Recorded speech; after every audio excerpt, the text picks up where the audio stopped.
Hello there everyone, welcome back to another Gundam card game video, another deck profile for you here today, and I am going to be doing my personal favourite deck at the moment. It's a deck I've been working on for a little bit, and I believe it is just incredibly powerful. It's just good. Aggro does good stuff. Aggro is very good in the Gundam card game.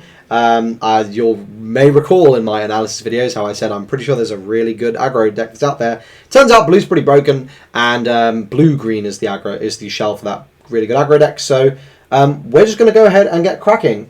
This is blue-green Zeon. I am on cards, people are not. And so, you know, you're on notice. These are, in my opinion, a lot of best in slot cards, which for some reason people are not playing. So that's my hot take. I also get to use my Obi-Wan sleeves, so yay. We'll begin with the, this is the blue package. So we'll start off with, started at Gundam. This card's insane. We've seen, this card is absolutely ridiculous, just everywhere, like absolutely everywhere. Basically every single top tier meta deck is playing this card. Repair 2, a pair to buff like everything by +1 AP, so this links with Armor to be a 6 attack unit. It restores 2, so it basically like takes almost no damage back. The card's just ridiculous. Armor is just one of the best link units in the game. It's like absolutely stupid. Yeah, just absolute staple.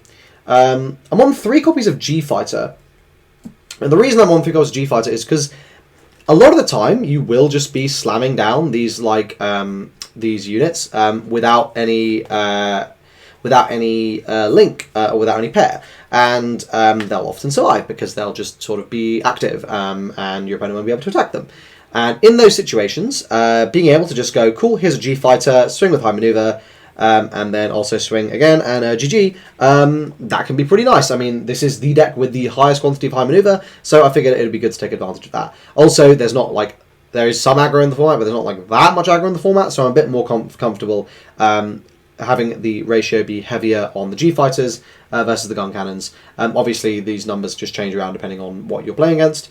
And then finally, 4 copies of Armor Array, best pilot in the game. This guy's just ridiculous. Tap down 5 or less HP is fucking stupid. Yeah, just absolutely insane card. Yep, he's quite good. Okay, now let's move on to the bulk of the deck, which is the Zeon core. Now, the reason we are on a critical mass of Zeons is because of Shah's Gelgoog and Zanzibar. These are cards that others are not playing, and I just cannot for the life of me understand why not. They win games, they are absolutely busted. Maybe people will figure it out as tournaments start happening. So, 4 copies of DOP. This is just our 1-drop. It's also pretty good because it just lets you ditch cards you just don't need, like just bad cards. Like, well, not even bad cards, but like obviously you need the cheap units in the early game, and then you play a DOP and you see a cheap unit on the top, you can just go ahead and chuck it to the bottom. Equally, you see a pilot coming up that you're like, oh, I need that. Great, now you know it's coming, and that can genuinely affect how you take your turns. So this is just like kind of your best 1-drop option. The difference between a 1-1 and a 1-2 is negligible, to be honest. Yes, this does get sniped out by gun cannons and pings, but like who cares? It's kind of done its job. And it can only do that when it's tapped, so, you know, just don't attack with it if you're not going to get value out of it. Duh. Then we've got 4 copies of Zaku 2, and 4 copies of a different Zaku 2. So this Zaku 2 is the 2-2, and this is the one that swings for 3. So this is your best opening play, just because you get to immediately go, okay, bye-bye EX base, it's dead. But Zaku 2 is obviously very solid, just a good value card. Yeah, just really, really solid cards. Okay, and then we come on to the real meat and potatoes of the Zeon side. So 4 copies of Shah's Zaku 2. This card's just broken. I'm like, I just cannot. I actually just cannot understand why they printed this card. Why you would give Aggro a cheap unit that replaces itself and also links with like everything else in the deck, is like with links with the best pilot in the color, is just insane to me. But anyway, no complaints. Yeah, this card's just absolutely stupid. You want as many of these as possible. Like if you see multiple of these in the game, fantastic. The fact this searches itself is just nuts to me. But like anyway, yeah, just cards ridiculous. Slightly worse is this Shah Zaku 2. This doesn't top search, but it does just make a token, and again, it's more bodies your opponent just has to answer. These bodies are way easier to deal with, especially for like red-blue or something, but you know, they are pretty good. And then 3 copies of Char's Gelgoog. So I was previously a very big proponent of playing 4 Gelgoog, but it's just been really hard to justify the space. And I think 3 you will see it enough. Like often I've found with 4 I was just drawing it without like another Zeon to discard. Whereas now it's like, okay, I'm getting it enough. You basically will never be playing 4 for this, by the way. Paying 4 for this, by the way. Zanzibar is how you're playing this out. Okay. And then obviously you want 4 Shara's Nabal. This links with half the deck. And 2 copies of Zanzibar. So I've waxed lyrical about Zanzibar, but I'm only on 2 copies. There's another base we're playing. But you don't want to see too many copies of Zanzibar because, like, ultimately, in order to get value out of it, you do need to have a unit in your hand you are playing. Fundamentally, the card feels nuts no matter what because you are just playing out a unit. You are drawing a card from your life in an aggro deck, so W. And obviously, like, really what you want to be happening is you play out Zanzibar. So you want to go, like, you know, let's say you're going first. Turn 1, you play your 1-drop. Turn 2, ideally, you slam down 2 of these 1-drops, or 2 1-drops.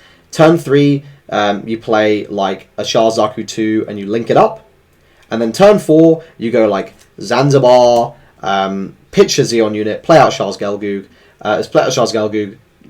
link it up with the Shah's Nabal from the drop, swing, and then you play out one of your level 2s. Like and like it's just stupid, right? Like when you're doing a turn like that, like you're being so aggressive, it's so hard to keep up.